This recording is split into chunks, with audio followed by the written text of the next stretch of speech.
15 अक्टूबर 1956 को नागपुर में दिया गया बाबा साहेब का ऐतिहासिक धम्मोपदेश। इसमें बाबा साहेब ने कई प्रश्नों के उत्तर दिए हैं और बताया है कि हम बौद्ध क्यों बने। बाबा साहेब कहते हैं, बौद्ध धम्मानुयायियों, मैं आज अपने भाषण में इस महत्वपूर्ण प्रश्न पर कि मैंने तथागत बुद्ध द्वारा चलाए गए धम्म का पुनरुद्धार तथा प्रचार के महान कार्यभार को अपने कंधे पर क्यों लिया है, अपने विचार प्रकट करना चाहता हूँ। कई विचारशील व्यक्तियों का और मेरा अपना विचार है कि कल का धर्मांतरण समारोह आज होना चाहिए था और आज का यह धर्म परिवर्तन अभिभाषण धर्मांतरण समारोह से पूर्व कल होना चाहिए था, किंतु जो होना था सो हुआ। अब आज इस प्रश्न पर विचार करना कोई महत्व नहीं रखता है। बहुत से लोगों ने मुझसे यह प्रश्न किया है कि इस महान समारोह के लिए नागपुर ही क्यों चुना गया, अन्य कोई स्थान क्यों नहीं चुना। कुछ का कहना है कि शहर में राष्ट्रीय स्वयंसेवक संघ की सेना का केंद्र होने के कारण उन्हीं की आंखों के सामने कुछ करके दिखाने के लिए मैंने इस स्थान को चुना है, लेकिन ये बात सच नहीं है। मेरा ऐसा कोई उद्देश्य नहीं है। नाक को खुजाकर किसी के लिए भी अपशकुन करने की मेरी कोई इच्छा नहीं है और न ही मेरे पास ऐसी निरर्थक बातों के लिए समय है। जो महान कार्य मैंने अपने कंधों पर लिया है वह इतना महत्वपूर्ण है कि उसके संबंध में एक एक मिनट भी मेरे लिए बहुत महत्व रखता है। इस स्थान को चुनते समय कभी भूल से आरएसएस का विचार मेरे मन में नहीं आया। जिन लोगों ने बौद्ध धर्म के संबंध में इस देश के प्राचीन काल के इतिहास का अध्ययन किया है, उन्हें मालूम है कि तथागत बुद्ध के धर्म को फैलाने का महान श्रेय नाग जाति के लोगों को है। नाग लोग आर्यों के कट्टर शत्रु थे। आर्यों और अनार्यों में आपस में कई बड़ी बड़ी लड़ाइयाँ हुई। आर्य लोग नाग लोगों का समूल नाश करना चाहते थे। इस विषय में बहुत सी कहानियां पुराणों में मिलती हैं। अर्जुन ने नागों को जलाया था। अगस्त मुनि ने एक सर्प नाग की रक्षा की थी। उसी नाग के वंशज आप लोग हैं। जिन नागों को छल और कपट से पतित बनाया गया था, उन्हें उठाने के लिए एक महापुरुष की आवश्यकता थी और वे उन्हें तथागत बुद्ध के रूप में मिले। नागों ने ही सारे भारत में बौद्ध धर्म का प्रचार किया। आप उन्हीं नागों की संतान हैं। वीर नागों की प्रमुख आबादी नागपुर में थी। नागों की आबादी के कारण इस नगर को नागपुर कहा गया है। इस नागपुर से 27 मील की दूरी पर बहने वाली नदी का नाम भी नाग पड़ा हुआ है। इससे ऐसा मालूम पड़ता है कि इसी नदी के आसपास नागों की आबादी थी।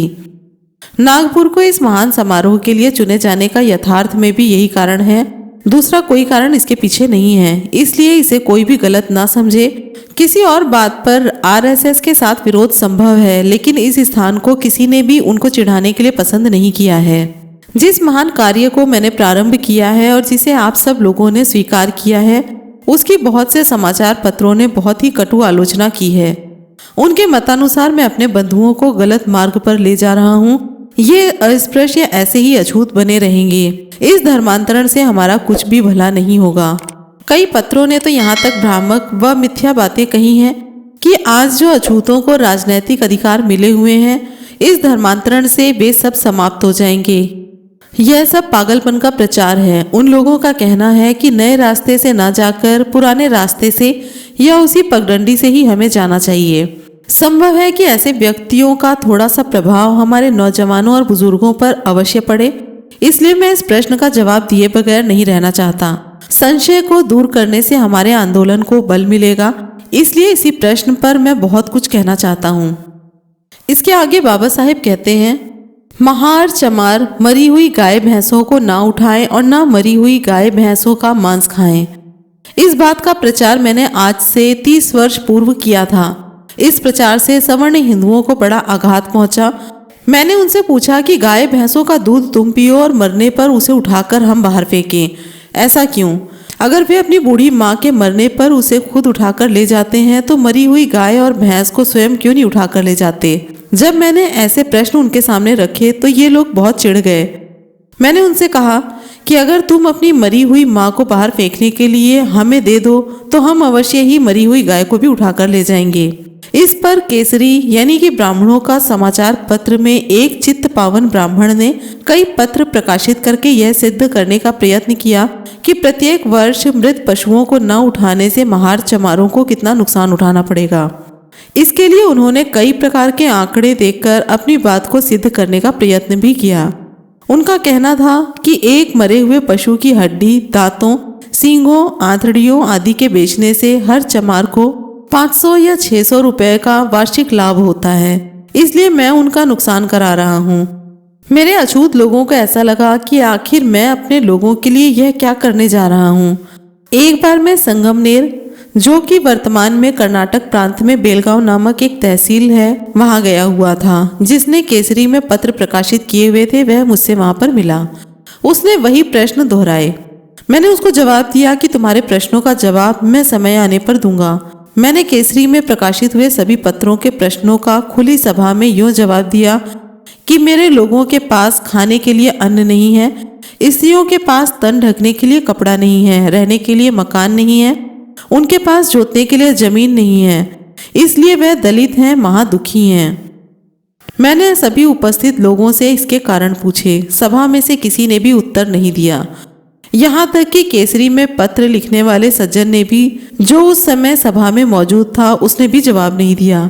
तब मैंने कहा, भले लोगों, हम अपने संबंध में खुद ही सोच लेंगे। अगर तुम्हें हमारे लाभ की चिंता है तो तुम अपने संबंधियों को एक एक गांव में भेज दो और उनसे कहो कि वे वहीं पर जाकर रहें और गांव में मरे हुए पशुओं को उठाकर फेंकें, जिससे उन्हें 500 रुपए का वार्षिक लाभ हो सके। इसके अलावा ऐसा करने पर उन्हें 500 रुपए का इनाम मैं स्वयं भी दूंगा। इस प्रकार उन्हें दुगना लाभ होगा। इस मौके को क्यों छोड़ते हो? हमारा नुकसान होगा पर तुम्हें तो लाभ होगा। लेकिन आज तक कोई भी सवर्ण हिंदू इस काम के लिए आगे नहीं आया। आखिर इनके पेट का पानी हमारी उन्नति को देखकर क्यों हिलता है? क्यों इनके पेट में हमारी उन्नति की बात सुनकर दर्द होता है? आप लोगों के लिए अन्न, वस्त्र, मकान और जमीन के लिए उनकी देखभाल मैं स्वयं करूंगा, इसकी आप चिंता ना करें। इस काम को हमने किया तो लाभ होता है और आपने किया तो नुकसान होता है। उठाइए मरे हुए पशुओं को और लीजिए फायदा। इसी प्रकार कुछ लोगों का कहना है कि हमें विधानसभा में कुछ स्थान मिले हैं तो हम उन्हें क्यों छोड़ दें। मैं उनसे कहता हूं कि ब्राह्मण, राजपूत आदि को महार, चमार, भंगी बनकर उन स्थानों को भर लीजिए। हमारे स्थानों के खाली होने पर तुम्हें रोना क्यों आता है? मनुष्य को इज्जत प्यारी होती है, लाभ प्यारा नहीं होता। हम सम्मान के लिए संघर्ष कर रहे हैं। मुंबई में व्यभिचार करने का एक मोहल्ला है। वहाँ की स्त्रियां सुबह 8 बजे सोकर उठती हैं। सवेरे उठते ही ईरानी होटलों में काम करने वाले मुसलमान लड़कों को कहती हैं, ओ सुलेमान, 1 प्लेट कीमा यानी कि मांस और रोटी ले आ। वे कीमा और रोटी खाती हैं, चाय पीती हैं। पर हमारी औरतों को तो कीमा रोटी खाने को नहीं मिलता, केवल चटनी और रूखी सूखी रोटी मिलती है। इसी से वे सब संतुष्ट हैं। वे भी यदि चाहें तो ऐसी बेइज्जती की जिंदगी बिता सकती हैं, लेकिन उन्हें स्वाभिमान प्यारा है, इज्जत प्यारी है। हम जो लड़ रहे हैं वह सब कुछ इज्जत के ही लिए लड़ रहे हैं। मनुष्य का जन्मसिद्ध अधिकार है इज्जत से रहना। इसकी पूर्ण प्राप्ति तक जितना अधिक हम आगे जा सकते हैं उतना ही आगे जाने की हमारी तीव्र इच्छा है। इसके लिए हम जितना भी त्याग करें कम है। समाचार पत्र वाले गत 40 वर्षों से मेरे पीछे पड़े हुए हैं। अब मैं उनसे कहना चाहता हूँ कि भाइयों, अब तो आप कम से कम कुछ समझदारी और गंभीर भाषा में बोलिए। हमें आज कुछ और बातों की भी आवश्यकता है। हम लोगों के बौद्ध बन जाने पर वे सब बातें कुछ हद तक पूरी होनी चाहिए। मैं सभी कुछ दिलवाऊंगा, ऐसा मेरा पूर्ण विश्वास है। मेरे मरने के बाद क्या होगा इस संबंध में मैं कुछ नहीं कह सकता। इस आंदोलन के लिए बहुत कुछ करना होगा। हमारे बौद्ध धर्म स्वीकार करने पर बहुत कुछ होगा। आपत्तियां आने पर उनका निराकरण किस प्रकार करेंगे, कैसी युक्तियां देनी होंगी, इन सभी बातों पर आद्योपांत विचार मैंने किया है। इन बातों का जवाब देने के लिए मेरे पास काफी मसाला है। इन अधिकारों को अपने लोगों को मैंने ही दिलवाया है और मैं ही इन्हें दिलवाऊंगा। इसलिए आप मेरे ऊपर पूर्ण भरोसा रखिए और जो कुछ मैं कह रहा हूँ उस पर पूर्ण विश्वास रखकर चलिए। विरोधियों की आलोचना में कुछ सच्चाई नहीं है, इसलिए उनकी भ्रामक बातों पर विचार ना ही करें। मुझे इस बात को देखकर बड़ा आश्चर्य होता है कि हमारे इस धर्म परिवर्तन की बातें हर जगह हो रही हैं, लेकिन किसी ने मुझसे यह नहीं पूछा कि मैंने बुद्ध धर्म ही क्यों स्वीकार किया है। आखिरकार मैंने सभी धर्मों को छोड़कर बौद्ध धर्म को ही क्यों अपनाया। धर्मांतरण के किसी भी प्रकार के आंदोलन में यह एक महत्वपूर्ण प्रश्न है। धर्मांतर करते समय इन बातों का विचार करना चाहिए कि किस धर्म को और क्यों कर अपनाया जाए। मैंने हिंदू धर्म का त्याग करने का आंदोलन सन 1935 में शुरू किया था और बराबर इस आंदोलन को चला रहा हूँ। येवला के नासिक जिले में इस आंदोलन को चलाने के लिए अप्रैल 1935 में बड़ा जलसा किया था और उसमें एक प्रस्ताव द्वारा हमने निर्णय लिया था कि हम इस हिंदू धर्म को त्याग देंगे। मैंने उसी समय यह प्रतिज्ञा की थी कि यद्यपि मैंने हिंदू धर्म में जन्म अवश्य लिया है तो भी हिंदू धर्म में रहकर मैं मरूंगा नहीं। ऐसी प्रतिज्ञा मैंने आज से 21 वर्ष पूर्व की थी और उसे आज पूरा करके दिखाया है। इस धर्मांतरण से मैं बहुत खुश हुआ हूँ और प्रफुल्लित हो उठा हूँ। मुझे ऐसा मालूम होता है कि मैं नरक से छुटकारा पा गया हूँ। मुझे कोई अंधभक्त नहीं चाहिए। जो लोग बौद्ध धर्म में आना चाहते हैं उन्हें खूब सोच समझ कर आना चाहिए ताकि वे आगे इस धर्म में सुदृढ़ होकर रह सकें। मनुष्य मात्र की उन्नति के लिए धर्म की आवश्यकता है। मैं ये अच्छी तरह से जानता हूँ कि कार्ल मार्क्स के सिद्धांतों से एक नया मत निकला है। उनके कथनानुसार धर्म में कुछ भी नहीं है। उनके लिए धर्म का कोई महत्व नहीं है। उनका धर्म केवल यह है कि उन्हें प्रातःकाल मक्खन लगे हुए टोस्ट, दोपहर को खाने के लिए स्वादिष्ट भोजन, सोने के लिए अच्छा बिस्तर और देखने के लिए सिनेमा चाहिए। यही उनका दर्शन है। मैं ऐसे दर्शन का हामी नहीं हूँ। मेरे पिता की निर्धनता के कारण मुझे ऐसा कोई सुख नहीं मिला। अपने जीवन में जितना कष्ट मैंने सहन किया है उतना किसी ने सहन नहीं किया होगा। इसलिए गरीबों का जीवन किस प्रकार कष्टमय होता है इसे मैं भली भांति जानता हूँ। आर्थिक दृष्टिकोण को सामने रखकर हमारा आंदोलन चलना चाहिए और मैं भी इस बात का विरोधी नहीं हूँ। हमारी आर्थिक उन्नति होनी चाहिए। इसलिए मैं आज तक अपने लोगों की आर्थिक और मानसिक उन्नति के लिए संघर्ष करता रहा हूँ। यही नहीं बल्कि मानव मात्र की आर्थिक उन्नति ही होनी चाहिए, ऐसी मेरी निश्चित मान्यता है।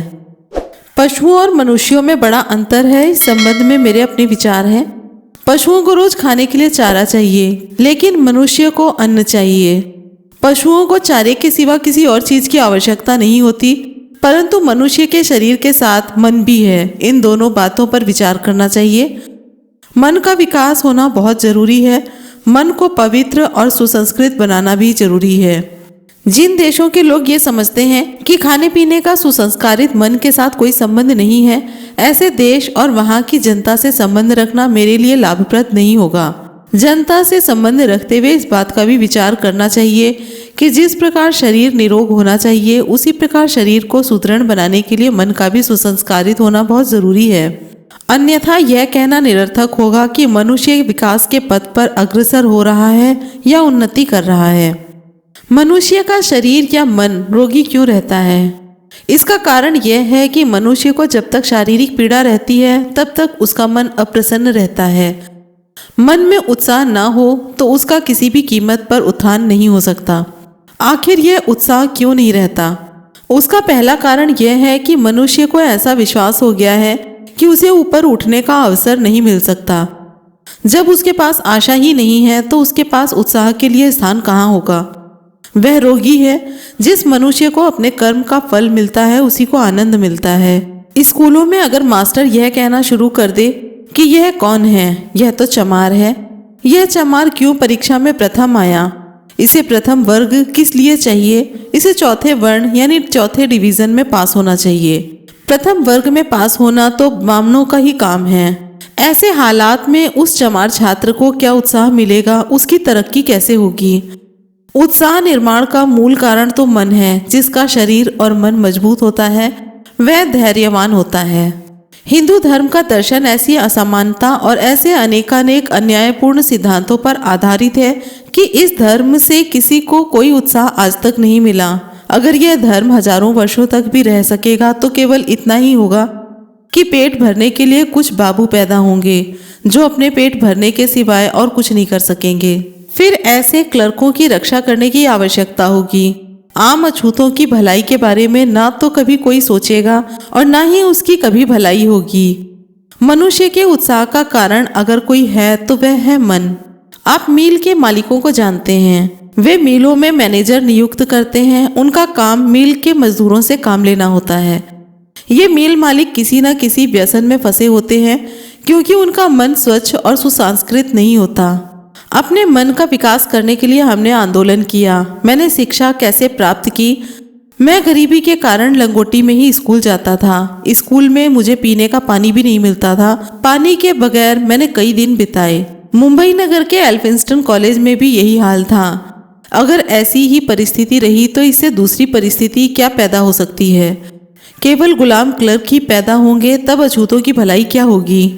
ब्रिटिश राज में मैं दिल्ली में एग्जीक्यूटिव काउंसिलर था। उस समय भारत के वायसराय लॉर्ड लिनलिथगो थे।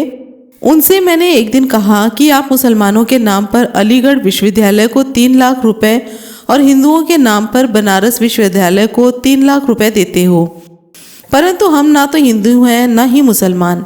अगर हमारे लिए आप कुछ करना चाहें तो हमारे लिए भी इससे कई गुना खर्च करना पड़ेगा। अगर आप इतना ना कर सकें तो कम से कम मुसलमानों के लिए जितना आप करते हैं उतना हमारे लिए भी करें। उन्होंने मुझसे कहा कि मुझसे जो भी कुछ कहना है मैं उसे लिख कर दूं। उनके कथनानुसार मैंने इस संबंध में एक मेमोरेंडम यानी कि मांग पत्र लिखकर उन्हें दे दिया। यूरोपियन लोग काफी सहानुभूति रखने वाले होते थे। उन्होंने मेरे इस कथन को मान लिया, परंतु इस पैसे को किस प्रकार खर्च किया जाए इसका निर्णय नहीं हो पाया। उनका विचार था कि पैसों को हमारी अशिक्षित लड़कियों पर खर्च किया जाए, उनके लिए बोर्डिंग खोले जाए और उसी में यह पैसा खर्च किया जाए। अगर इस पैसे को इस प्रकार खर्च करके हमारी केवल अशिक्षित लड़कियों को शिक्षित किया गया तो उन्हें अच्छा खाना बनाने के लिए अच्छा सामान भी चाहिए। यह सामान कहाँ से आएगा? क्योंकि हमारी जनता अत्यंत गरीब है। हमारे लोग अपनी शिक्षित लड़कियों की इच्छा पूरी करने के लिए पैसा कहाँ से लाएंगे? तभी शिक्षा का परिणाम क्या होगा? अन्य सब बातों पर तो सरकार ने पैसा खर्च किया, लेकिन शिक्षा पर खर्च होने वाले पैसे को रोक रखा। एक बार मैं लॉर्ड लिनलिथगो के पास फिर गया और फिर उनसे मैंने खुले दिल से शिक्षा संबंधी खर्चे पर बातें की। उनसे मैंने कहा कि अगर आपको गुस्सा ना आए तो मैं एक प्रश्न पूछना चाहता हूँ। उन्होंने कहा हाँ पूछिए। मैंने पूछा कि क्या यह सच नहीं है कि मैं अकेला 500 ग्रेजुएट के बराबर हूँ? उन्होंने कहा हाँ मैं मानता हूँ। फिर मैंने उनसे पूछा कि इसका क्या कारण है। इस पर उन्होंने कहा कि उन्हें नहीं मालूम। तब मैंने उनसे कहा कि अपनी मेहनत से प्राप्त की गई मेरी विद्वता इतनी है कि मैं इस विद्वता के बल पर शासन के किसी भी पद पर बैठ सकता हूँ। मुझे ऐसे ही विद्वान चाहिए। जिस प्रकार किले में निशाने पर बैठकर योद्धा सैनिक शत्रु को परास्त कर देते हैं, उसी प्रकार मेरी समझ के अनुरूप ऐसे विद्वान व्यक्ति जो शासन के पदों पर बैठकर मेरे गरीब और निरीह लोगों की अच्छी तरह देखरेख कर सकें। अगर आपको हमारे लोगों की भलाई ही करनी है तो ऐसे ही लोगों को पैदा करना होगा, तभी इन अछूतों की भलाई हो सकेगी। केवल क्लर्कों के पैदा करने से कुछ नहीं होने वाला। मेरे इस कथन को लॉर्ड लिनलिथगो ने माना और उसी वर्ष 16 विद्यार्थियों को उच्च शिक्षा के लिए विलायत भिजवा दिया। इस भाषण में बाबा साहेब ने चातुर्वर्ण्य, गांधी और धर्म के बारे में भी बात की। बाबा साहेब ने कहा, इस देश में हम हजारों वर्षों से बहुत ही निरुत्साही अवस्था में रहते चले आ रहे हैं। जब तक यह अवस्था रहेगी तब तक अपनी उन्नति के लिए हम में उत्साह पैदा होना संभव नहीं है। अन्याय और असमानता पर आधारित इस हिंदू धर्म में रहकर हम कुछ भी नहीं कर सकते। मनुस्मृति में चातुर्वर्ण्य का समर्थन है। यह चातुर्वर्ण्य व्यवस्था मनुष्य मात्र की उन्नति के लिए महाघातक है। शूद्रों का काम केवल सेवा करना ही है, उन्हें शिक्षा से क्या तात्पर्य? इस समस्या का हल कौन करेगा? ब्राह्मण, क्षत्रिय और वैश्यों को शूद्रों की गुलामी से हर प्रकार का फायदा है। शूद्रों के पास गुलामी के सिवा और क्या है? चातुर्वर्ण्य व्यवस्था फूंक मारने से उड़ाई नहीं जा सकती। यह केवल रूढ़ी ही नहीं बल्कि धर्म बन गई है। हिंदू धर्म में कोई समानता नहीं है। एक बार मैं गांधी जी से मिलने गया। गांधी जी ने मुझसे कहा कि वे चातुर्वर्ण्य को मानते हैं, लेकिन यह चातुर्वर्ण्य कौन सा और कैसा है?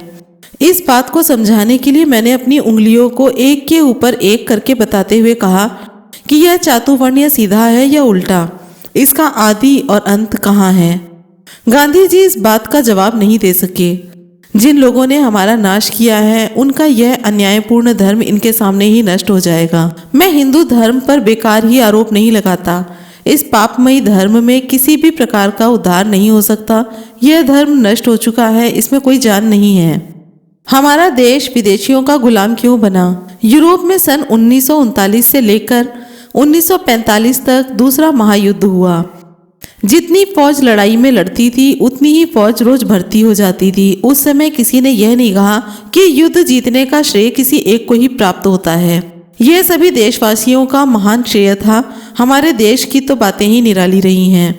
क्षत्रिय मर गए तो सारा देश मर गया। हमेशा यही होता रहा है, इसलिए हमारा देश कई बार गुलाम बना। अगर हम लोगों को शस्त्र धारण करने का अधिकार होता तो यह महान देश कभी गुलाम न बनता और न कोई इस देश को आक्रमण करके जीत ही सकता। हिंदू धर्म में रहकर किसी का उद्धार नहीं हो सकता। हिंदू धर्म की रचना के अनुसार कुछ तथाकथित सवर्णों को सदियों से लाभ पहुंच रहा है। मेरे इस कथन में तिल मात्र भी झूठ नहीं है। शूद्रों और अछूतों की क्या भलाई हुई। वामन की औरत गर्भवती हुई, उसका ध्यान सीधा हाईकोर्ट की ओर जाता है कि वहां पर जज का कोई और पद खाली है या नहीं। और जब हमारी औरत गर्भवती होती है तब उसका ध्यान इस बात पर जाता है कि कमेटी में कोई झाड़ू देने वाले के लिए जगह खाली है या नहीं। यह दुराव्यवस्था हिंदू धर्म व्यवस्था के कारण ही है।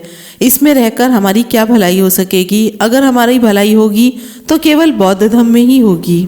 बुद्ध धर्म को सभी ने अपनाया था। उन सभी भिक्षुओं को आदेश देते हुए तथागत बुद्ध ने कहा था कि हे भिक्षुओं, आप लोग कई देशों और भिन्न भिन्न जातियों से आए हुए हैं। जिस प्रकार आपके देश प्रदेश में अनेक नदियां बहती हैं, उनका अस्तित्व अलग अलग दिखाई देता है। जब ये नदियां महासागर में मिल जाती हैं तब अपने पृथक अस्तित्व को खो बैठती हैं, तब वे समुद्र में समा जाती हैं। बौद्ध धर्म समुद्र की ही भांति है।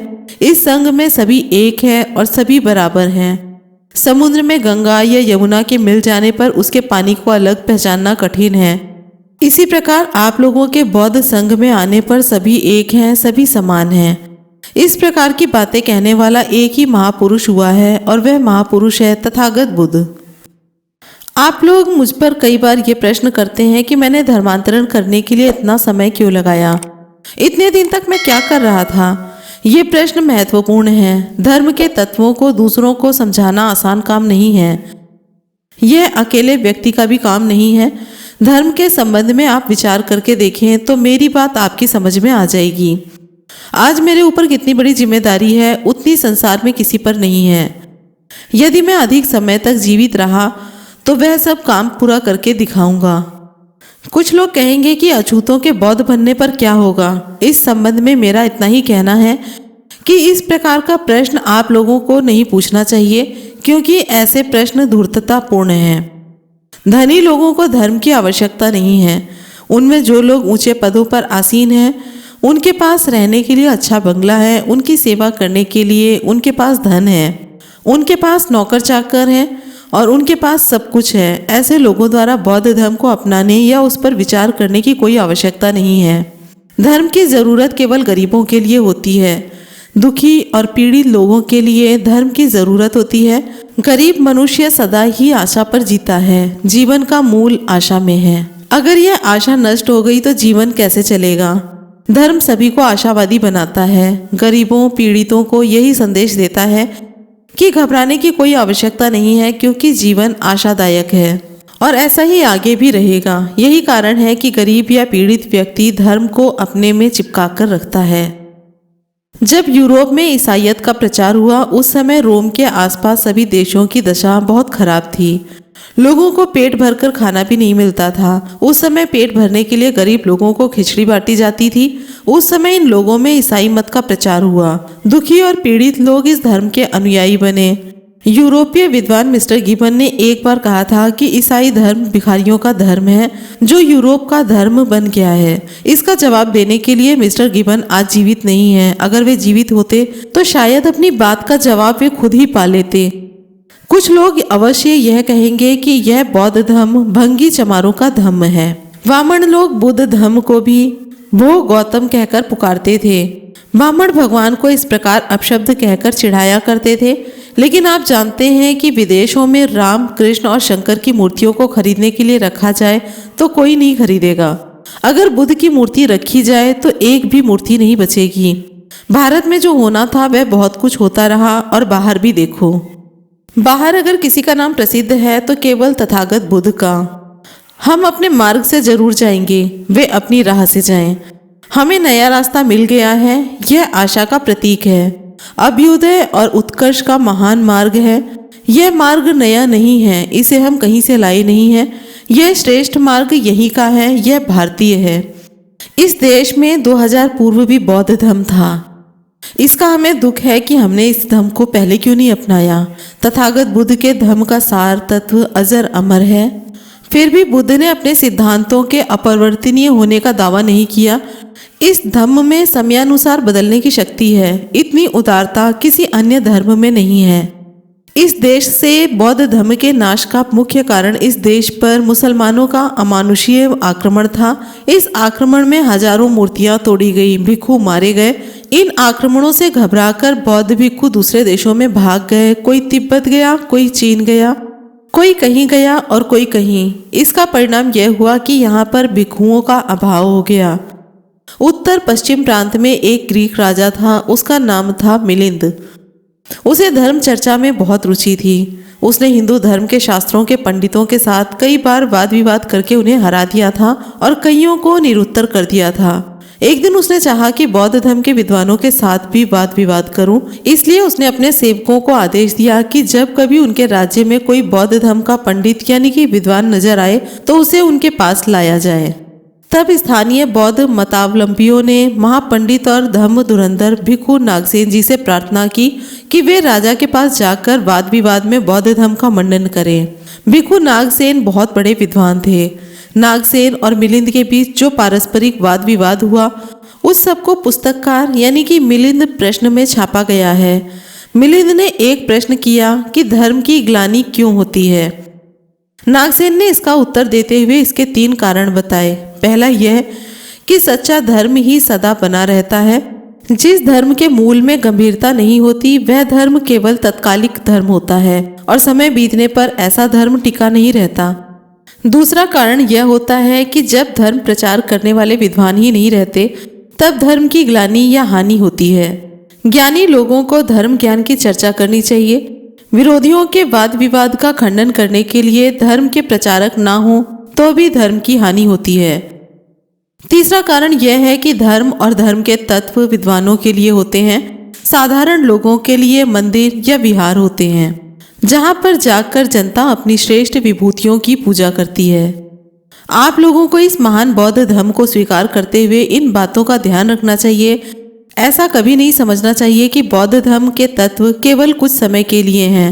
आज 2500 वर्षों बाद भी बुद्ध के तत्वों को सारा संसार मानता है।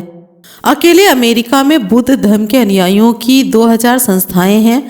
इंग्लैंड में 3 लाख रुपए खर्च करके बौद्ध विहार बनवाया गया। जर्मनी में 3-4 हजार बौद्ध संस्थाएं हैं।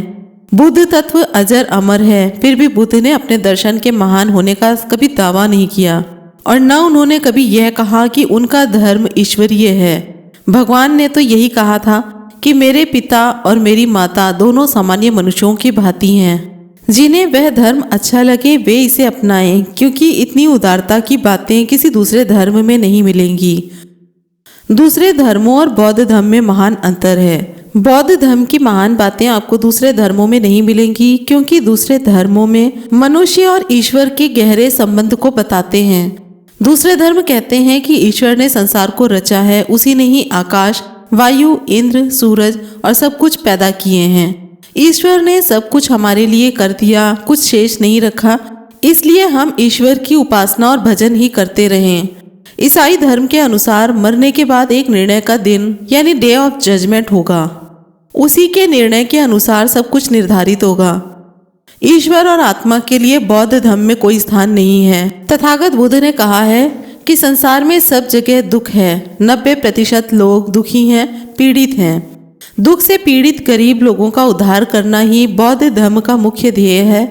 कार्ल मार्क्स ने तथागत बुद्ध से ज्यादा कुछ नहीं कहा है। तथागत बुद्ध ने जो कुछ कहा है वह सब कुछ सरल और सीधा मार्ग है। भाइयों और बहनों, जो मुझे कहना था वह सब मैंने कह दिया। बुद्ध धर्म सबसे अच्छा धर्म है, उसमें कोई दोष नहीं है। हिंदू धर्म में कुछ ऐसे तत्व हैं जिनसे किसी को उत्साह नहीं मिल सकता। इसने हजारों वर्षों से आज तक हमारे समाज में किसी को भी विद्वान नहीं बनने दिया। आप लोगों के सामने मुझे अपने बचपन की बातें बताते हुए किसी प्रकार की कोई झिझक नहीं होती है। मेरे स्कूल में एक अबामण मराठा औरत थी। वह स्वयं अनपढ़ थी, परंतु मुझे कभी छूती नहीं थी। मेरी माँ मुझको कहती थी कि मैं बड़े लोगों को मामा कहकर पुकारूं। पोस्टमैन को मैं मामा कहकर पुकारता था। स्कूल में एक दिन मुझे प्यास लगी, इसके लिए मैंने अपने मास्टर से कहा। मास्टर ने चपरासी को बुलाकर कहा कि इसे नल पर ले जाकर पानी पिलाओ। चपरासी ने नल खोला तो मैंने पानी पिया। अगर कभी चपरासी ना हुआ तो कई कई दिन पानी पीने को नहीं मिलता था। प्यासा ही घर पर आता था और घर पर ही प्यास को बुझाता था।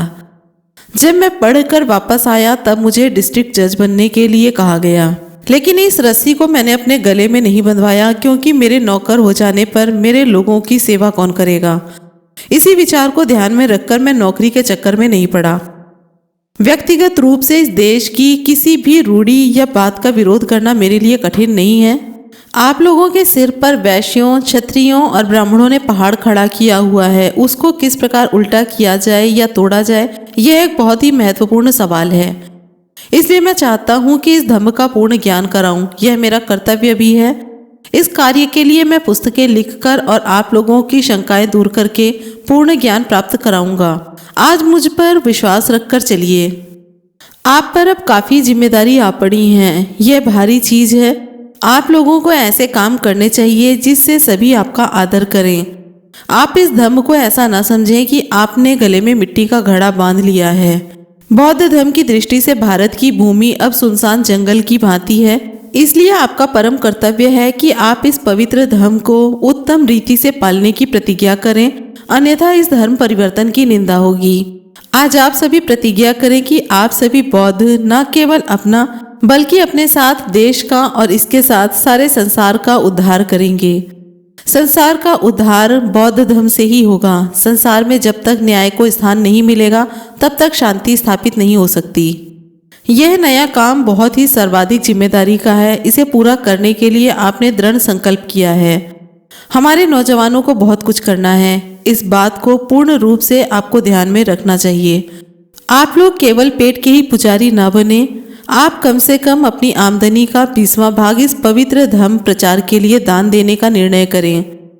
मुझे आप सबको अपने साथ ले जाना है। तथागत ने पहले पहल कुछ ही लोगों को दीक्षा दी और उसी समय उनको आदेश दिया कि वे इस पवित्र धर्म का प्रचार करें। उसके बाद यश नामक एक विद्वान और 60 व्यक्तियों ने धर्म की दीक्षा ली। यश भी अमीर घराने के थे। इनसे तथागत ने कहा कि यह धर्म बहुजन हिताय, बहुजन सुखाय, लोकानुकंपाय आदि कल्याणम, मज्ज कल्याणम, पर्यवसान कल्याणम, अर्थात बहुत जनों के हित के लिए है, बहुत जनों के सुख के लिए है और सब लोगों पर अनुकंपा करने के लिए है। यह आदि, मध्य और अंत में कल्याणकारक है। तथागत ने परिस्थिति के अनुसार अपने धर्म प्रचार के ढंग को अपनाया था। अब हमें भी अपने समयानुसार इस धर्म के प्रचार का ढंग अपनाना होगा। इस देश में बौद्ध भिक्षु पर्याप्त नहीं है, इसलिए आप में से हर एक को इस धर्म की दीक्षा स्वयं लेनी होगी। इस बात की मैं पूर्ण घोषणा करता हूँ कि हर बौद्ध धर्मानुयायी प्रत्येक व्यक्ति को दूसरों को भी त्रिशरण, पंचशील और 22 प्रतिज्ञाओं सहित बौद्ध धर्म में दीक्षित करने का पूर्ण अधिकार है। भवतु सब मंगलम। आज हमने सुना कि बाबा साहेब ने नागपुर में ही क्यों बौद्ध दीक्षा ली। वीडियो पसंद आई हो तो लाइक, कमेंट, शेयर जरूर करें। चैनल को सब्सक्राइब करें। फिर मिलेंगे अगले वीडियो में। जय भीम, नमो बुद्धाय, जय संविधान।